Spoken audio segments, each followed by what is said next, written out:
હાલો મિત્રો, જય માતાજી મિત્રો। હવે આગળ આપણે જોઈએ તો દાખલા નંબર 7। હવે આપણે જોવાનું છે દાખલા નંબર 8। હવે જોવો અહીંયા કે ભાઈ લતા, ગીતા અને પ્રવીણ એક પેઢીના ભાગીદાર છે। નફાની વહેંચણી કર્યા પછી માલુમ પડ્યું કે ઉપાડ પર અનુક્રમે 2700, 1200 અને 1500 ગણવાનું રહી ગયું છે। તો ભૂલ સુધારણાનો લખ। હવે ઓલા દાખલાની અંદર આપણે જેમ લખ્યું હતું એમ લખશું કે ભાઈ ભાગીદાર આપણને કેટલા આપેલા છે? 3 આપેલા છે કે ભાઈ લતા, ગીતા અને પ્રવીણ 3 ભાગીદાર આપેલા છે। હવે આપણને ઉપાડ પર વ્યાજ અહીંયા આપેલું છે, આપણે લખીએ કે ભાઈ ઉપાડ પર વ્યાજ। હવે જો ઉપાડ પર વ્યાજ કેટલું આપેલું છે? 2700, 1200 અને ₹1500। હવે જો આ દાખલાની અંદર માઇનર ભૂલ છે। માઇનર ભૂલ એટલે આપણને ગોતે સડાવવા માટે થઈ, એટલે કે કાન આ બાજુ પણ પકડો તો ભલે અને કાન આ બાજુ તો પકડો તો ભલે, આપણે કાન જ પકડવાનો છે।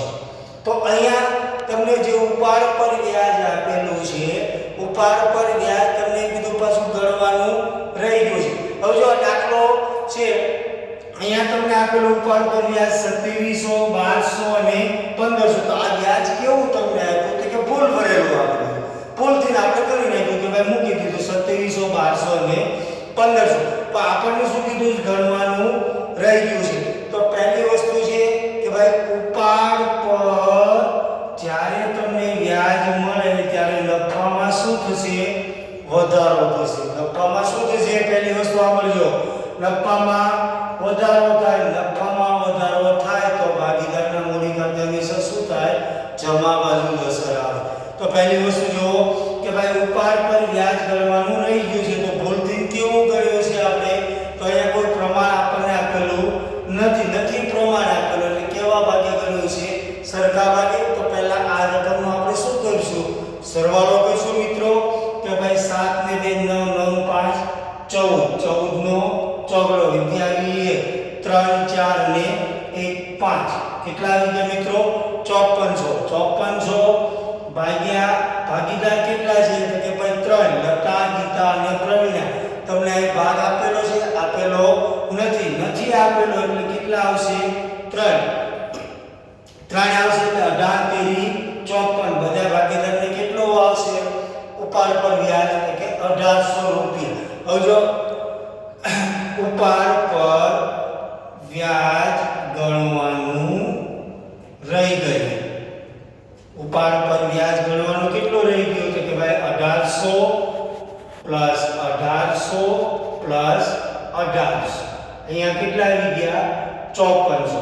હવે જો મિત્રો અહીં સુધી આપણે ગણ્યું, અહીં સુધી તમને ખબર પડી, પણ જો દાખલાને થોડો અઘરો કરવો હોય આની અંદરથી, તો આની અંદરથી તમને શું આપે છે?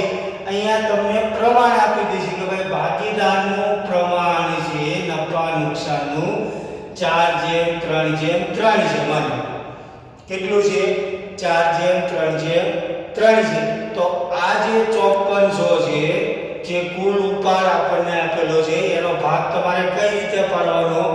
4:3:3 મુજબ।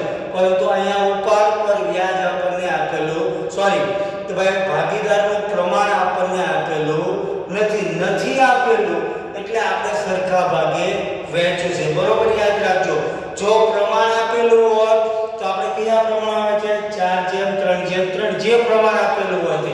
પરંતુ અહીંયા પ્રમાણ આપણને આપેલું નથી પ્રમાણ આપેલું, એટલા જ માટે આપણે કયા ભાગે વહેંચશું? સરખા ભાગે।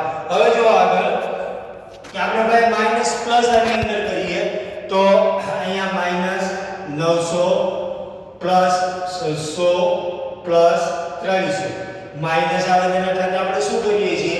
ઉધાર કરીએ છીએ। પ્લસ આવે તો એના ખાતે આપણે શું કરીએ છીએ? જમા કરીએ છીએ। તો આપણે લખશું કે ભાઈ ભૂલ સુધારણા નોંધની અંદર હમણાં આપણે ખાના ભર્યા હતા આગળના દાખલામાં, તો ભાઈ તારીખ, વિગત, ખાપા, ઉધાર રૂપિયા અને જમા રૂપિયા।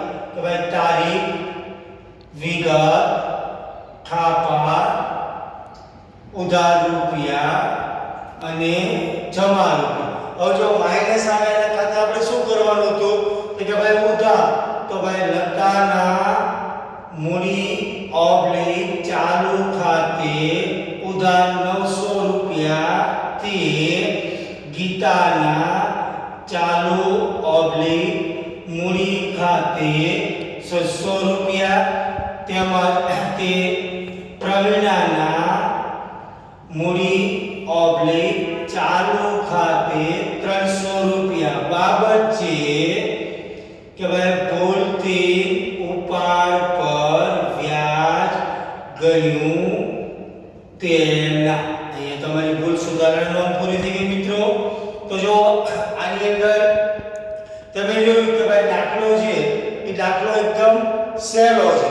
જો કે ભાઈ ઉપાડ પર વ્યાજ આપેલું છે, સરખા ભાગે આપણને આપી દીધું. જો દાખલાને થોડો ઘણો અઘરો બનાવવો હોય તો અહીંયા શું આપે છે આપણને પ્રમાણ આપે છે. એ સિવાય દાખલો અઘરો લખતો નથી. છે એકદમ ઈઝીલી દાખલો. મિત્રો મજા આવે છે? જો મજા આવતી હોય તો WhatsApp ની અંદર તમારો રિપ્લાય આપો. ઓકે, જય